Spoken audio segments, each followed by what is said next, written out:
কলকাতাতে অনেক পুজো মণ্ডপ দেখেছি, বাট আমার বাড়ির পাশে এই পুজো মণ্ডপটা ছিল একদমই অন্যরকম।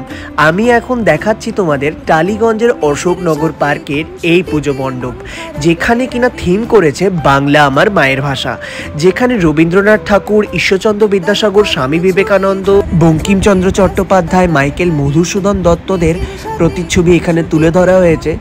বাংলা বর্ণ দিয়ে ছড়িয়ে ছিটিয়ে থাকা এই পুজো মণ্ডপ, মা লক্ষ্মীর হাতে রয়েছে সহজ পাঠ, মা সরস্বতীর হাতে রয়েছে বর্ণ পরিচয়। রয়্যাল কিন্তু একটা টাচ রয়েছে এবং দেখতে কিন্তু একদম রাজকীয় রাজপ্রাসাদের মতো। উপরের এই গোল আর্চটা এতটা সুন্দর লাগছিল যে মন্ত্রমুগ্ধ হয়ে আমি অনেকক্ষণ দাঁড়িয়ে থেকে দেখছিলাম। এবং ভেতরে যখন প্রবেশ করি, এত সুন্দর একটা সার্কেলের মধ্যে তৈরি করা এবং প্রত্যেকটা বর্ণ ওয়ার্ড বাংলা অক্ষর দিয়ে তৈরি করা।